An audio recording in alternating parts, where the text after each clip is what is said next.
Hello and welcome to the Pub Footy Podcast. I'm your host, Diego Cerrone. Today is March 24th, and we had a lot going on in the international break. The boys are here, Coach John Martinez, Carlos Castro, and wow, lot to talk about. We already have our video out about the UN's men's national team, how they crashed out of Nations League. It was a bad showing from the boys. At least Johnny has a jersey, so he hasn't jumped ship yet. But we'll get into Mexico winning the Nations League. The UEFA Nations League brought a lot of goals, a lot of quality. I missed a lot of the action over the last few days, but had some time to catch up. John saw a lot of it. So we'll talk about that. And of course, Eliminatorias in South America, always a great topic. Things are heating up and lots of good stuff. How we doing, fellas? Good. Long weekend. Yeah, it's good. We're here though. Good. Yeah, we're here. Monday.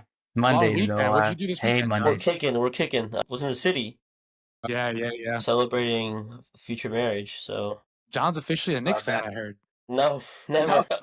I was there. I attended. I watched them almost blow a 35-point lead.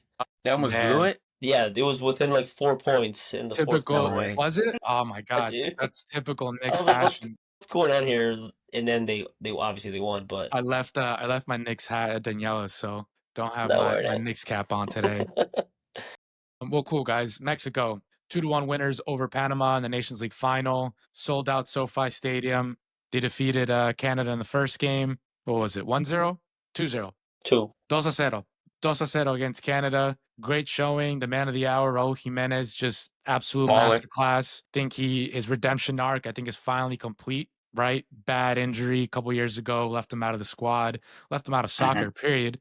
He obviously has made his triumphant return to club football, and now I think he finally re-announced himself to the Mexican national team. But let's hear your thoughts, fellas. Mexico back on top. I'm tired of this like kings of CONCACAF. I don't know. I think this started when the USA started to win the Yeah. last few, but this is the only region that says kings of CONCACAF. Nobody says kings of South America, of kings of Europe.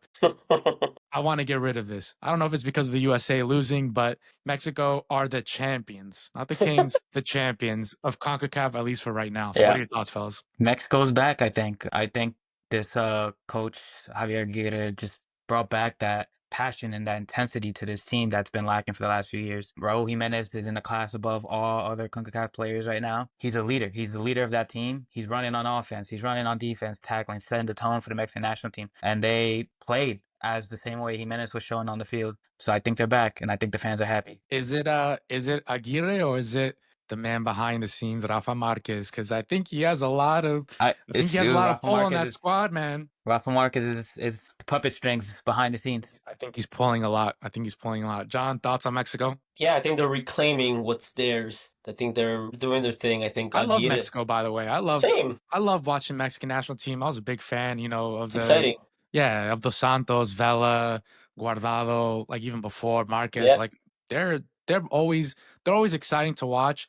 The media, different story. The media can be a lot sometimes, but I love watching the team, and I love when they're playing well. To be honest, they're exciting to watch. Yeah, like I said, I think they're reclaiming what's theirs. I think Aguirre and Marquez are doing a fantastic job. Like Carlos said, they're bringing the passion, they're bringing the love for the jersey. I think Aguirre's emphasis on defense wins championships. His defensive tactics, he has the guys working hard up and down the field, especially in the defensive third. Like he said, Jimenez doing the dirty work, trying to get in and turn those defensive efforts into attacking.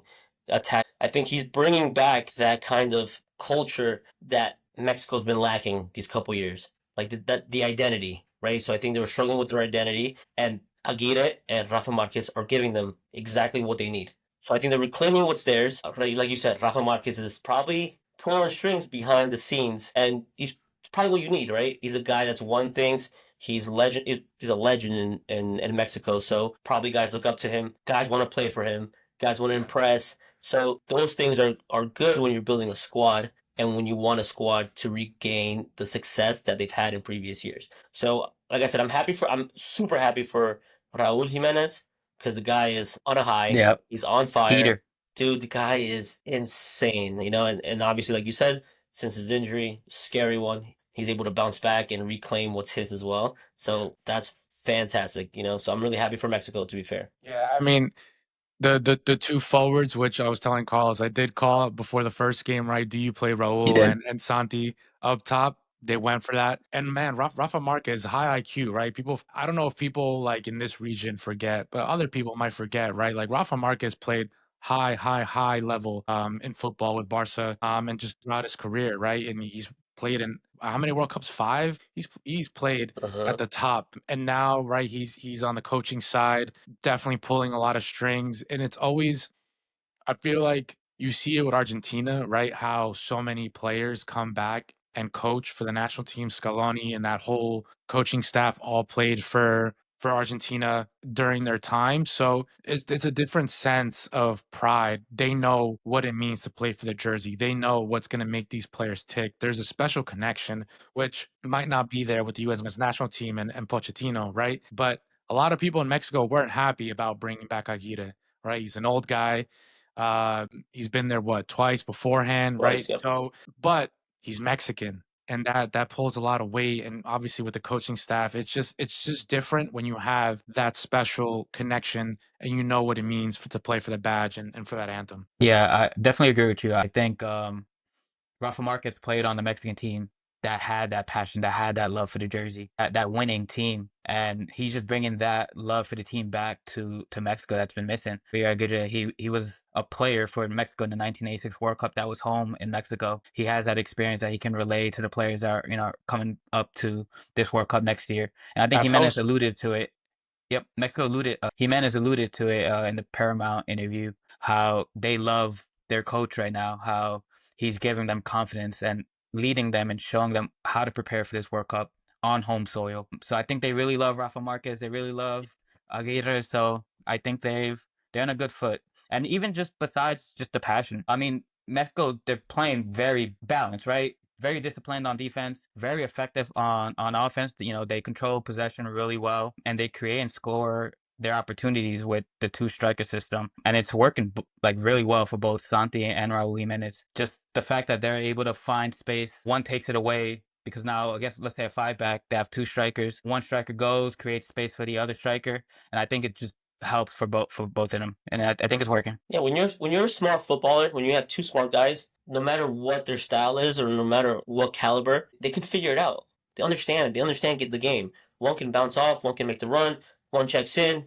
They work hard defensively together and then they separate when they're on their attack on transition. Smart players just figure it out during the game.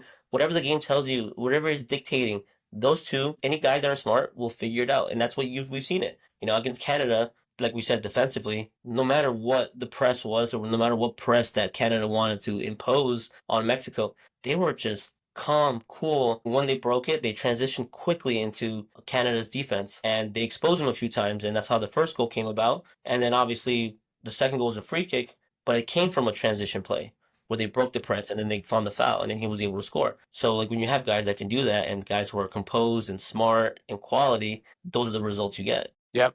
Yeah, and it was a very unselfish performance from both of them. I think them and the whole team, right? I think they just did what it takes to win these two games. I think Santi said like they didn't practice, or I don't think the plan was to play them both up top. I think it was just something that maybe in the first like couple of days leading up to the game, Rafa had the idea. Right, told Aguirre, and they bounced it off each other. But like Johnny said, right, not much time together up top, but good players find ways, and I think that's what happened, and it showed. It showed. What do you think about um the penalty and just the way they won yesterday? It was tough, right? Because Panama, they had some moments, right? And there was that one shot that Malagon had to make a save. It was going top bins. It was a great left-footed shot in the second half that he saves out of that. But it was just poor. It was a poor handball that they give away at the last minute. To be honest, I think they got bailed out. Maybe they do win in overtime, but it's always I feel like it's always something with Mexico sometimes, right? And I don't know. I think they got Yeah, bailed they out, to be they, honest. they get a bit of luck every time against their CONCACAF rivals, except the Yeah, US. Anytime they play anyone else, there's always a bit of luck on their side. just a little I bit. mean, I don't want to always, take too much always. credit away, but it's there. It's hard to turn your eye from it. Yeah, I mean, I had a feeling they were gonna get a goal in the 90th minute somehow. Some Something. free kick, some Something. deflection, some penalty. It happens all the time, and they have a little bit of luck and magic against their CONCACAF teams, and that's just how it went. I thought it's a shit handball, but It's so it's a bad. handball nonetheless. Yes, Yeah, it's Handball awful. Probably nonetheless. the worst You handball I've call it. seen ever. It's yeah. bad. I No think. So reason for it. I bad. mean, they're You should tired, know. maybe mentally fatigued, just not there, You should not in know. it. You should know the guy's not right behind you. You should look over your shoulder if the ball's coming through. You know. And if Yeah, the Yeah, ball I it think was the bad. and if the ball does pass you, you can't just stick your arm out, right? You Yeah, take no, it your was so bad. chance. You take your it was chance. like a volleyball. Just want to clear something and just pop it right back up. Yeah, Like, what do you? Yeah, I saw him like, what's the thought process behind that, or Wasn't like, good. what's the thinking? so fatigued. Yeah, like you just had a brain fart. You just Can you imagine Panama like such a high against the USA?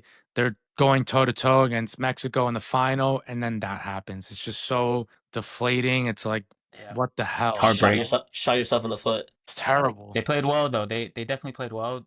I Yeah, think they're probably what they wanted to do was, sit back, play low block, but they gave up a goal in the first minute of the game. It switches yeah. the game plan, and they went forward. They had a lot of possession of the ball in that first half. They were dangerous. They had some nice crosses. They They complicated the played really game. well. They Yeah, complicated the game they in definitely certain played really well. moments. Yeah, yeah, no, Yeah, it was a deserved tie as well, I think. Going yeah, into extra time 1-1, I thought was deserved. Panama worked their exactly. ass off. Exactly. Maybe Mexico gets the goal in overtime. You just wish it ended differently. You wish, Raul hits another As a free neutral, kick. Yeah, exactly. Yeah, of Yeah, course. Mexican Yeah, fans, they don't no, care. but even as Mexican fans, like, I don't know, if I'm a Mexican fan, I'd be like, no way. Nah. that's not a fun No way to way. win. That's not a fun way to win. You're tweaking. I'm taking any win You possible. take They you take haven't any won. win. They haven't won in what, 4 years? Like Nations League, let's I say. know, but They take the win no matter what. it makes the celebration like from 100, you celebrate like 85. No way. You still take it? I still take it. 100% for your Wow. Okay. country. I don't care how I win. I'm taking it and Interesting. celebrating like I played the best performance ever. Interesting. So I maybe get maybe I'm too biased on the neutral side, but just Mexico wins the Nations League. They're the Nations League champions. Let's see what happens in the Gold Cup. I'm not sure, who's gonna play their A squad, B squad, C squad.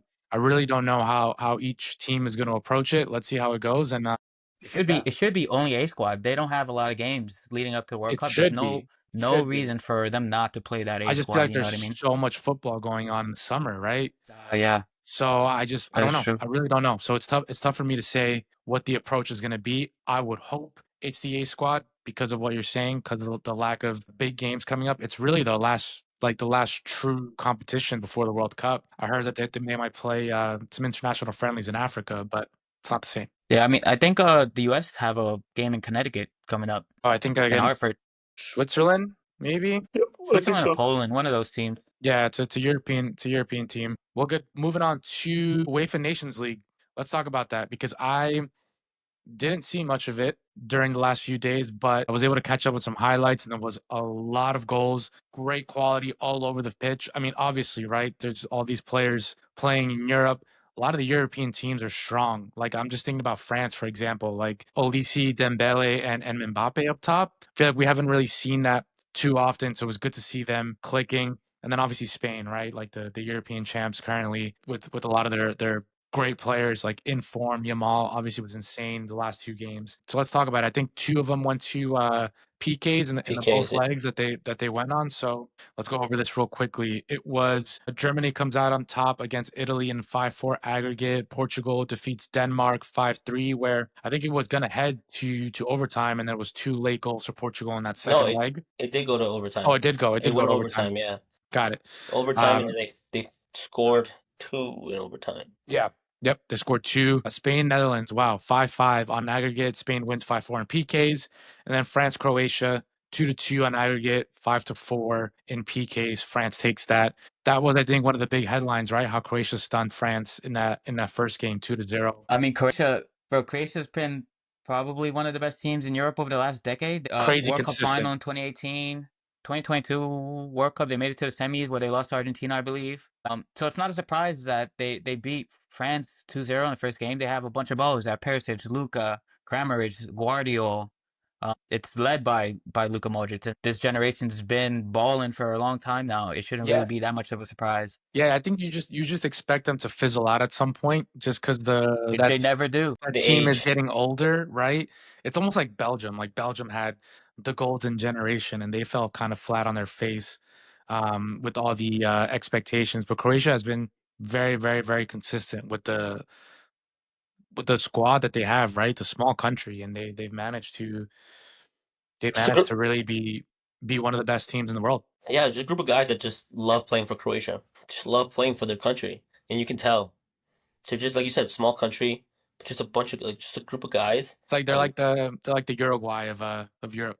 Literally. they just love putting on the jersey, playing for their guys, playing for their people, and they're gonna just do their best And every they're single time. they're smart footballers. Like they just so organized, so balanced. They play as a team. A lot of their goals just come from like good sequences. Simple.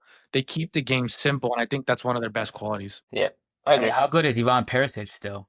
It's The insane. guy's Nuts. his techers and talent on the ball is insane. His ability to finish Yo, it's literally both with both feet. feet, It's nuts. That so guy's nuts. good. How He's old is he so now? good. Like over 35? God, I don't know. The guy's insane Baller. though. He's a proper Yeah, baller. so good. I was talking to Kevin. I was talking to Kevin yesterday about it, and he was like, he asked me the question. Oh, I asked him the question. I think he asked me the question. He was like, "Do you think Luka would trade his Ballon d'Or to win a Nations League title with Croatia?" I told him no. I'm like, I think I yes. don't think Nations League. Kevin was like, yes, Croatia. I don't think has won anything, as a country before any European tournament. And I think Kevin said he thinks Luka would give up his Ballon d'Or for a Nations League title with Croatia. I would agree. Yeah, I Me, would because agree. obviously I don't view Nations League as, the craziest tournament, not like a Euro. Correct. I don't view the Nations League tournaments like that. So I said no. Thinking about it, Croatia probably never won anything. And for him to win something with his country before he retires, after It's being so close, maybe he does give up that Ballon d'Or and for it. it's the type of person that he is, right? We obviously don't know him personally, right? We could only see what we see from the outside, but he looks like a selfless guy. And he looks like a team guy. So if we were talking about maybe a different player, I would think differently. But I think Luca would put his country over himself, personally. Yeah. Like Yeah. That makes sense as well. Let's look at the ties. So it's Germany, Portugal, Spain, France. Wow, game on. Germany was walling too. You're talking about Germany? Yeah, I mean, if you think about it, the last couple tournaments they haven't done well, right? The 2022 World Cup, they barely qualified out of group stage. They had to, rely on 2018, Spain to save them. they got booted out in group stage. They got booted uh, out at group stage, so they haven't done too well. They haven't lived up to expectations, right? They have a fantastic team on the pitch, but it hasn't been like clicking, in big tournaments. But right now, it looks like they're in good form leading up to this World Cup, so I think they're gonna do well. I like the coach, man. I like Nagelsmann. I think I'm he's on Germany. I think he's a guy's guy, and I think he makes that team really click. Yeah, I just like his energy. I think we'll see what they're made of in these next couple of games. Talk to me about how kind of Spain and France went through PKs. Did you guys watch that? watch the PKs, watch the overtime of the What France game. happened? I mean, not the What happened? France game. Well, it's the Spain game I watched more in overtime. It's just back and forth. It was basically a shootout. Like they were just playing great football, both teams. And then whenever their best players were on the ball, they'd score. They just get on the board. Yamal had a nice goal, right? Dude, lovely goal. That's such a. No one can tell me this guy isn't insane. He's The up kid's there. I think he's fantastic. he's He's up there. fantastic. 17 years old. The way he shows No, out, it's scary. It's scary. there's nothing. If you like football, if you enjoy football, you can't say that this kid isn't spectacular. Yeah. How would you? Let's look at the teams again. It's Germany, Portugal, Spain, France. How would you rank them right now? It's them and France, 1 or 2 for me. I don't know. It's tough though because Croatia beat France 2-0. Netherlands got lucky with the tie in the first game. They dominated Spain throughout the game. They got unfortunate with a red card that turned the game around, and Spain scores last minute, or towards the end of the game to Marino, tie. the Marino, The Marino right, go, yeah, right? yeah, yeah. Yeah. So, Netherlands was toe to toe with Spain. Croatia was toe to toe with France. It's tough to clearly say Spain and France are 1 and 2. Those They would be can be. mine, I though. mean, Those would be they mine. can be. Spain are Euro champs. France are historically, the best team Second in the place. world with player depth. Right? They went to the finals twice. So Yeah. So World I Cup mean, yeah, final. you'd say Spain 1, France 2, but it's close. Or vice versa. I Um, mean, I'm not. Yeah, you can make the argument for 1-2, either one. I would say. Yeah, yeah. I think it sucks that they're playing in the semifinal. To be fair, I would love to see a final again. Is it also 2 legs or is it just one? I'm not sure. I think it's just one leg. One leg I'm for the looking Oh at semis. man, the because that would have been fun, right? Seeing 2 games of those, that would have been great. Okay, so Spain, France, 1 and 2, Germany Germany, third. Portugal. Germany 3. Yeah. Yeah, Germany Really? 3. I'm shocked by that. I think Portugal has a Portugal lot just of. I don't know, they don't flow correctly. They They've disappoint always me. not flowed correctly. You got to take. Sorry, you got to take Ronaldo out of it at some point. He scored. I I mean, know. at some point, yeah, but it's not like they when they don't start him and they start someone else, they lack something. You know, they don't have anyone to quickly like come and save the day. I feel like when Ronaldo's not in, So much talent, but they're though. I also think kind of like I don't know. It also doesn't flow correctly when Ronaldo's in, so it's a little difficult. so. Germany beats them. That's the prediction. I mean, I don't know. I don't know. You got the jersey on, man. You I got it think for so. Germany. I think so. I mean, I like the jersey. I like Ronaldo more than I like Germany. I I think think it's gonna be close. I might tip I it mean, to Portugal. they also played a Denmark team that was defending heavily in that first game. I didn't watch too much of the second game. I I mean, think it was even. Portugal had It was even, right? yeah, Until overtime, second leg. yeah. Yeah, I mean, in the first game, at least, Portugal, they dominated possession, couldn't get a goal in, and they lost. But they have a good team. They have good players. They have of Vitinha in course. the middle, who's a baller. They have Ronaldo, who can always come and score. So it's going to be a good Yeah. game. Both games are going to be very good, to be honest. Yeah, I mean, I'm not the most heavy watcher on UEFA Nations League, but when it gets towards like these last couple of games, I'm definitely gonna be watching, right? Because they're good. They're very underwhelming. I think even the Portuguese fans will say that too. Really? Why? So much talent on paper. Rafael Leao, very disappointing. He's always disappointing for the national team. Disappointing. Bernardo, not good for the national team. You have other guys who are showing up here and there, but it's just overall not. Ruben Diaz also not good enough. You know, he made a mistake on I think Denmark's second goal last game. So like these big names aren't good enough. You So know, on paper, Portugal looks good, but in fantastic. reality, not No, I don't agree. underwhelming. Yeah, underwhelming. And then Ronaldo comes off. I think it was his hamstring. They put Trincao in, and Trincao saves the day. Trincao gets the goal. I think to put them to overtime, and then he gets the And he goal scored again. Yeah. to to extend the lead. So it's a young guy that comes in for Ronaldo and makes a difference, which is a good thing because now you have a guy who can come in for him and change the game up, being dynamic, being fast, being dangerous. Very underwhelming for Portugal, unfortunately, because the players on paper, I'm like, these The guys can team get is people in sick. trouble. That's why I was surprised that you said that because I feel like you like a lot of the Portuguese players. I do, I really do. People Yeah. might think I don't, but I know you. I No, I know fancy a you lot of rate them. them. Yeah, yeah, yeah. So it's why it's upsetting, it's disappointing as a fan that they play so bad. And I see fans online just Bashing. bash them. I mean, deserved though, but I'm just like, Jesus Christ. Yeah. Well, those two legs are when June 4th and June 5th. Is that the next international window? No, right? Oh, I think it might be. Yeah, I think there is an international break there. But Well, that's right. also after the season. Well, I that's mean, what I I'm think the saying. seasons are That's what I'm pretty saying. much 'Cause I done. think the next international window is after the club season's over. So this is the last one before Nice. we make the push towards the end of the season. Well, good. That'll be exciting to watch and to look forward to. Carlos, what do we got? Quick headlines for you guys. First one, controversy in the Club World Cup. FIFA has disqualified Mexico's Club Leon from the 2025 FIFA Club World Cup due to violations of multi-club ownership regulations. Both Club Leon and Pachuca are owned by Grupo Pachuca, which contravenes FIFA's rules prohibiting entities from controlling or influencing more than one club participating in the same competition. Leon secured this spot in the tournament by winning the 2023 CONCACAF Champions Cup, while Pachuca qualified as the 2024 champions. The issue was kind of brought up to FIFA by Costa Rican club, my team, Alajuelense, leading to an investigation and ruling by FIFA's committee. FIFA hasn't announced which team's going to replace them, but Alajuelense has shown interest in taking the vacated spot, emphasizing importance of fair and transparent competition.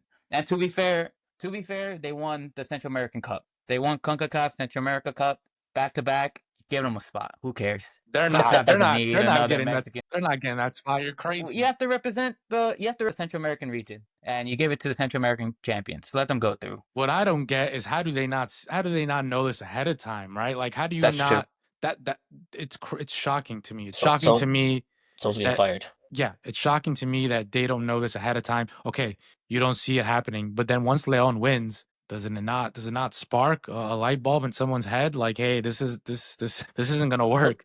No, but it takes months. It takes a team to complain about it. It's shocking to me that this happened this way. Yeah, it's bad, honestly, from FIFA. I mean, it kind of shows, do they even care about this tournament? Or are they paying attention to, like, little They things definitely that are care. happening? They definitely care. They're putting a lot of money into this tournament. Yeah. I think someone just slipped.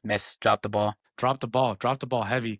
Yeah, a lot of Mexicans are sad about this. Obviously, Club Leon made a lot of investment in their squad to get ready for the Club World Cup. Obviously, they brought James. They're crushing it in Liga MX right now. So I think for a lot of the Colombian fans that want to see James this summer, Definitely disappointed, but also they are disputing it. So maybe they get Get reinstated? reinstated, but I don't see it happening. I think FIFA's going to be Oh. hard on this stance. Yeah, I'm curious to see who is going to be the team that replaces them. Hey, please give it to the Costa Rican club. It's not going to happen. All right, next headlines. The youths are not taking shit from anyone. Lamine Yamal and Arda Güler were in headlines today, both responding with shots on social media towards people who have publicly made comments about them. Former Dutch player Van der Vaart had comments about Lamine on Monday. He said, and I quote, "I noticed some things about Lamine Yamal that started to annoy me. His shorts were too low. He didn't try too hard. He had some superficial gestures. I didn't like this." Lamine celebrated by taking his pants down, then posted the picture saying, "Pants down, goal scored, missed penalty, and in the semifinals, vamos Spain." Oh. So yeah, Lamine's tweaking. And then Arda Güler feuded with Liverpool's Szoboszlai on Instagram today. On Instagram, Szoboszlai responded under a post of Arda Güler commenting 1,088, which is the total minutes Güler has played this season. Güler quickly hit back, posting the picture on Instagram at him, shushing Szoboszlai, which happened during the game, saying, "This guy's a joke. Isn't 6 goals enough to shut you up?" Because Turkey beat Hungary 6-1 aggregate. So a little, the then- young boys aren't taking shit from no one. The Wonder Kids, huh? Jeez. And then he posted, so like in the picture he posted, shushing Dominic, it had 3-0 Hungary, and then it had 0, but then it had on the bottom like he scored, like Dominic scored, but it said 1 Instagram comment. Hmm. So it's like Damn. 3, 1 Yeah. Instagram comment. I was like, yo, this guy's firing back. Yeah, I mean, Beefing. the Wonder Some Boys, Insta beef. aren't taking shit. I like And it. Arda Güler is really nice, bro. He's a baller as well. Very good. Yeah, why poke Lamine Yamal though? This makes sense. It's Yeah, just that's why. you're just bored. You're just bored. You're just an old. I think you're just old, grumpy, and you just want to be relevant. Obviously, they're playing the Dutch, so you just want to make your voice heard at that point. Because what? I mean, kid's No need. 17. He's done nothing. He sags a little bit, right? And then when he scored, What's wrong with that? him and Nico Williams started to pull down their shorts a little bit. I started saw sagging that. I more. saw that. Dude, It was a good. It was a good I'm all for sally. it. I love It it. was a good Yeah. sally. It was a good picture of Dude, it. of course, man. Class. It's fantastic. That goal was I insane. love banter. Oh my god, it was a great goal. Yeah, I mean, listen, what do we say when they made fun of when they were getting at Messi and Messi like scored or whatever? Don't poke Yeah. the bear, man. That's- And Yamal is one of those guys. I feel like if you get him mad, He's 2 for he's 2. gonna punish you. He's He's gonna 2 for punish 2. you. What's his face? Rabiot from France said that, oh, he hasn't done nothing. Yeah, He hasn't done nothing yet. Blah blah At blah. the Euro, At right? the Euro, and then That's right. dink one on your head, and he won it. So that's people who are shooting at Lamine. You better hit your mark, baby. I picked my shooter and I got Yamal. Yo, you gotta pick him, bro. Guy's He a done marksman. missed, bro. Come He's a on, dude. marksman. He's a marksman. I love it. Well, lastly, Eliminatorias. Let's go over the scores because a lot has happened. Thiago Almada with a banger against Uruguay in Montevideo to give Argentina the 1-0 win. Vini Jr. last minute winner at home against Colombia to win 2-1. Luis Diaz also got on the mark there. And Valencia with a brace for Ecuador against Venezuela at home in their 2-1 victory. Paraguay take care of business at home 1-0. And Peru 3-1 win over Bolivia at home. Let's look at the standings. We have next games are on Tuesday, but right now, Argentina first place, 28 points. Ecuador second, 22. Brazil third, 21. Uruguay fourth, 20.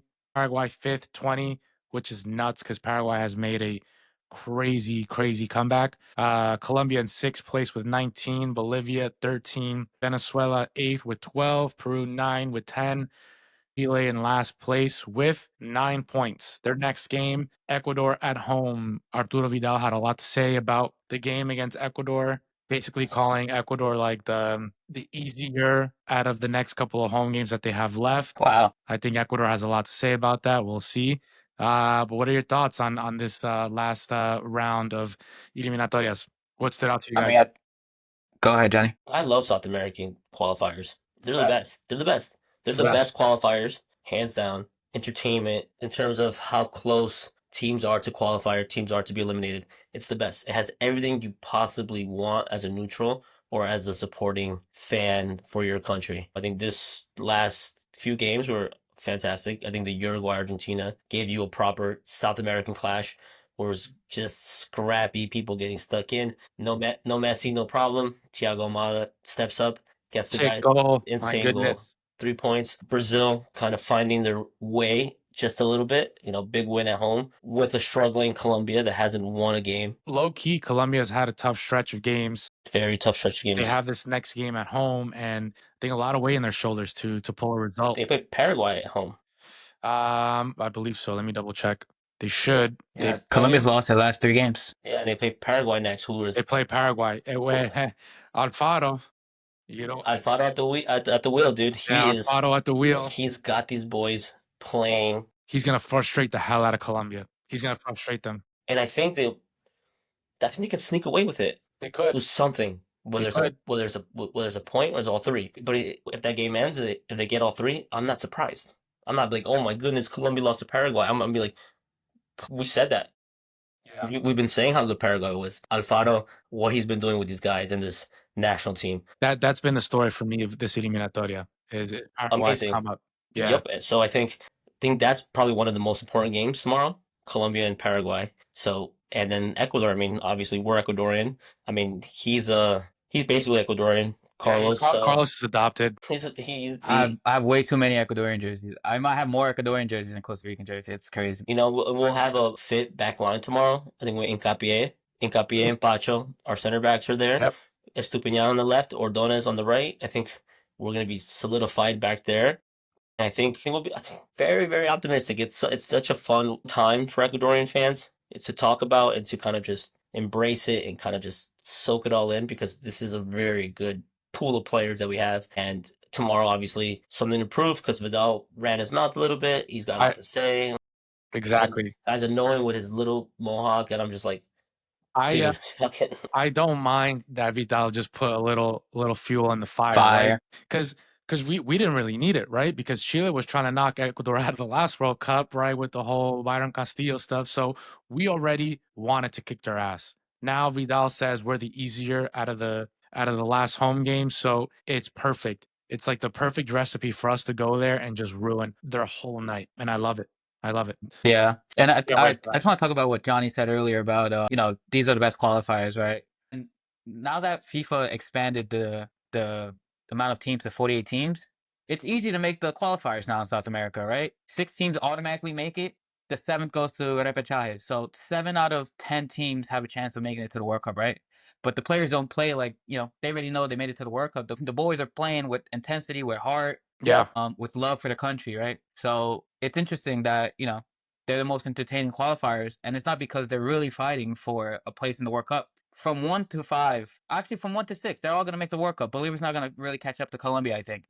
Yeah. So basically between Bolivia, Venezuela, Peru, and Chile to fight for the last repechaje spot. Exactly. I think the expanded group made the like 1 through 4 what it used to be, like a little watered down. Because now 1 to 4 was tough. If 1 through 4 Ecuador doesn't make it with -3. We're doing really well right now, but I think mentally, I think the -3 would have been tough if it was 1 through 4. Now it's 1 through 6. I think what the exciting part of this eliminatoria is the repechaje spot, because even Chile, they're dead last place. They have a chance. They could still make it. Exactly. I think that for me is the story of this eliminatoria, is who gets that repechaje spot, and they might have a good shot, right? I think it's a little different how they're doing repechajes now, but that's going to be, I think, the story for these next couple of games, because Argentina's already in. Brazil's not having Ecuador's in the best. Yeah, I think like one more win for a lot of these like teams that are in the upper part of the table. One more win, they'll be in, and then it's that like fight for maybe 6 and repechaje. Yeah, I mean, how do you guys feel about that? Right, I was talking to Kevin as well. He's not happy. Well, you know how Kevin's he's a hater. He's mad about everything, right? So he doesn't like that. There's no urgency or fight anymore in these qualifiers, right? He was saying Ecuador's probably always going to make the World Cup ever again. Like they're always going to be top 6. So he's not too happy about the fact that there's not much excitement in the qualifiers anymore. Fighting, but there is excitement for a though. World Cup spot. But there is excitement. There is excitement. I get his point. Like to come and play. I get it, but there is excitement still. There is still this. You want to finish at the highest you can. You want to get points at home. You want to make sure you're doing the best for your country, because at the end of the day, you still get ridiculed. A guy who's saying like, "Oh, I don't know how it feels," and he's kind of watered down, but is probably the first one to ridicule his own team. So Yeah. it doesn't make sense. So what is it? Do we want that, or do we want to see our team succeed? But they're succeeding It's in kind of good like fashion.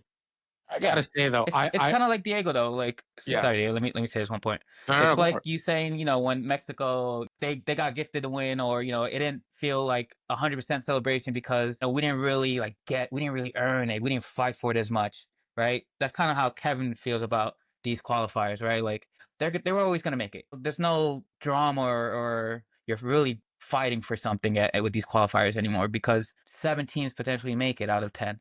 So I told that's where I think Kev's coming from. I totally agree, and I can't believe I'm saying I'm agreeing with Kevin 2 out of 2 times tonight. But I totally agree, man. As a guy that watches the Eliminatoria his whole life, every game was a do or die. If it was Yeah. 1 through 4 this time, that game against Venezuela, I'm sweating. I'm sweating the whole time. Right? It's a lot different when those points matter. Like if I look back at the last Eliminatoria, the Ecuador Colombia game in Barranquilla, if Mina gets that goal, Colombia goes through and Ecuador, I think, is out You're or in they're in trouble. repechaje.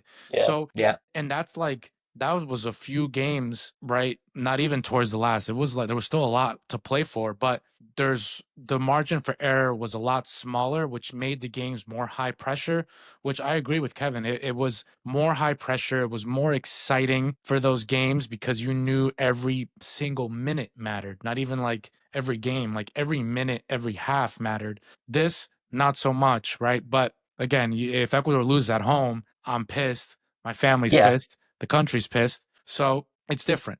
But Different pressure. it's different pressure. It was more high stakes, I think, 1 through 4 than it is now. Yeah. I think go Johnny. I know you No, want to no, say something. no, no, no. You good? I mean, to be fair, I mean, if you're talking like number wise, obviously it's more pressure. I Yeah. mean, you want to make sure that you're perfect every game. But I'm never going to take away from the excitement of what we still watch for the Correct. qualifiers because Yeah. Yes. it is. If you watch it religiously, even like obviously Chile and Ecuador can be fantastic. I think it's probably not be the best football, but it'll be exciting because guys still have something to prove. Whether it's Ecuador, whether it's Chile, So these games are still. For me, I'm like it's. I guess you could say I'm not sweating, but I'm also like I'm invested. I'm always going to be For invested. sure. I'm always going to be properly into it. I'm always going to be like, okay, these 3 points need to come home.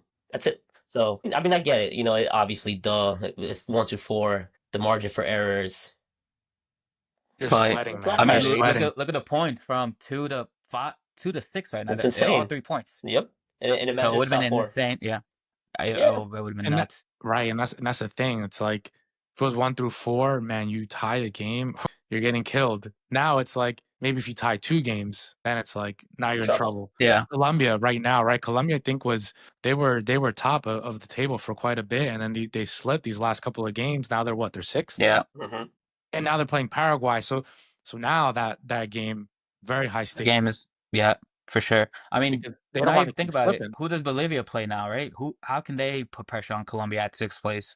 Well, whoever they play at home is those are the games they look at.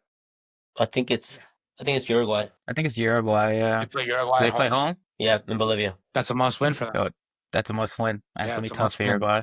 That's where they're gonna get all their I points. think I think they have to change how you finish on the table, right? It should benefit you if you finish top 2 or top 3 in your qualifier, right? Like maybe in the World Cup, are one of the first 2 seeds in the group instead of maybe one of the 3 or 4th in the group, Yeah. right? Or maybe since there's so many teams, maybe they have a playing game to make the 4 in the group, right? I Yeah, think like they have to change something up in the World Cup to make these qualifier games mean a little more, in my yeah, it's a opinion. good.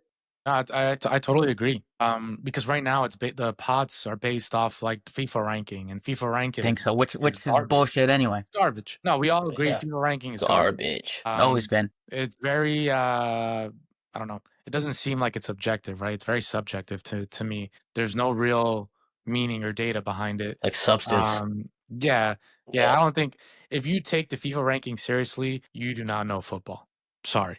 So, but to your point, Carlos, now that it's expanded, I like it. I like the idea. Maybe it gets you it moves you up the rankings in terms of the pot. The totem pole. Yeah, Yeah, it has to do something. Like it would make the top games more meaningful because if you're already in and you have 4 games to go, what the hell are you playing for, right? Correct. literally. Yeah, I like that. I like that a lot, actually. Well, cool, guys. Always great catching up. We will talk soon, and yeah, this week is going to be a good week for football. Cheers. Yep. Take Busy, care. busy week.